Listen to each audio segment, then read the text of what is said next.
Assalamualaikum warahmatullahi wabarakatuh. Salam dan bahagia.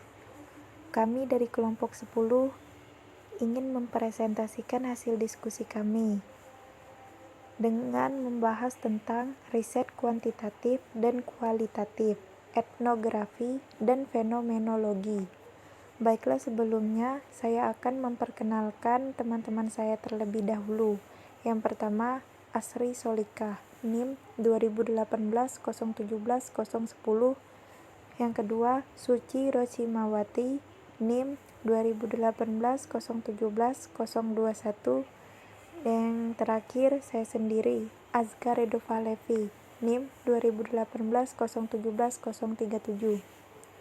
Baiklah, selanjutnya masuk ke materi. Penelitian kualitatif adalah penelitian yang digunakan untuk meneliti pada kondisi objek alamiah, di mana peneliti merupakan instrumen kunci. Penelitian kuantitatif adalah penelitian ini berangkat dari data, memanfaatkan teori yang ada sebagai bahan penjelas dan berakhir dengan sebuah teori. Yang berikutnya, dua pendekatan penelitian yaitu pendekatan kualitatif dan pendekatan kuantitatif.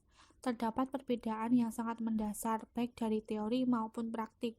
Letak perbedaannya adalah yang pertama, pendekatan kuantitatif dan kualitatif bukan hanya sekedar dibedakan dalam cara pengumpulan data dan pengolahannya, melainkan keduanya berbeda secara konseptual dalam melihat fenomena.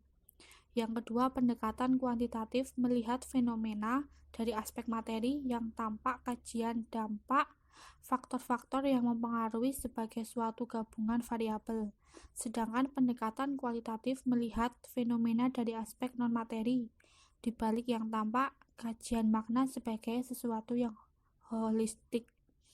Yang ketiga, pendekatan kuantitatif bercirikan realitas objektif, positivistik, hipotetik, deduktif, survei behavior, dan partikularistik. Sedangkan pendekatan kualitatif bercirikan realitas subjektif, fenomenologik, induktif, inner behavior, dan holistik. Pendekatan fenomenologis. Penelitian yang menggunakan pendekatan fenomenologis berusaha untuk memahami makna peristiwa serta interaksi pada orang-orang biasa dalam situasi tertentu. Pendekatan ini menghendaki adanya sejumlah asumsi yang berlainan dengan cara yang digunakan untuk mendekati perilaku orang, dengan maksud menemukan fakta atau penyebab. Untuk desain penelitian fenomenologis, yang pertama menentukan masalah penelitian terkait dengan pengalaman seseorang, misalnya hubungan kekuasaan dengan gender dalam dunia akademik. Yang kedua, pengumpulan data dengan menemukan informan yang memiliki pengalaman dengan fenomena yang diteliti. Selanjutnya, melakukan wawancara paling tidak 10 orang informan. Wawancara yang dilakukan secara mendalam dalam waktu yang lama.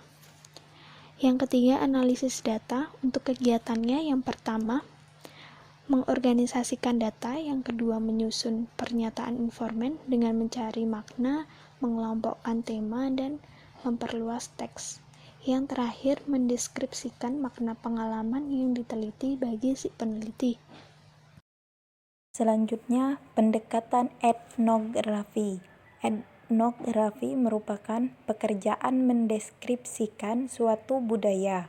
Tujuan utama aktivitas ini adalah memahami suatu pandangan hidup dari sudut pandang penduduk asli, sebagaimana dikemukakan oleh Malinowski dalam Spreadly tahun 2007, 3-4.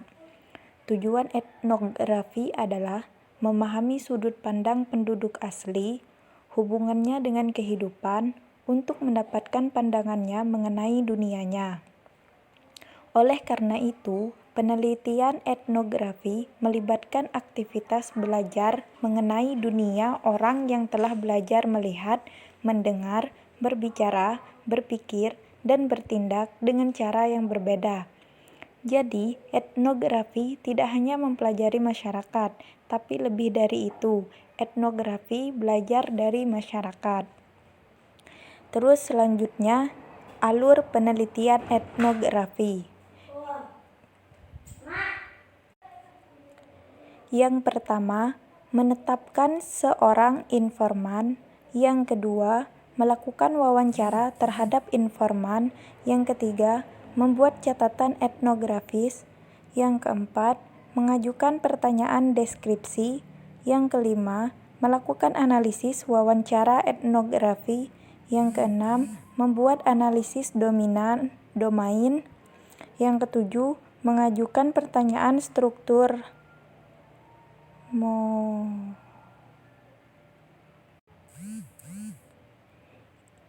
Yang kedelapan, membuat analisis taksonomik. Yang kesembilan, mengajukan pertanyaan kontras. Yang kesepuluh, membuat analisis komponen. Yang kesebelas, menemukan tema-tema budaya. Dan yang kedua belas, menulis etnografi. Baiklah, cukup sekian presentasi dari kami. Apabila ada kekurangan, kami mohon maaf. Terima kasih. Wassalamualaikum warahmatullahi wabarakatuh. Salam dan bahagia.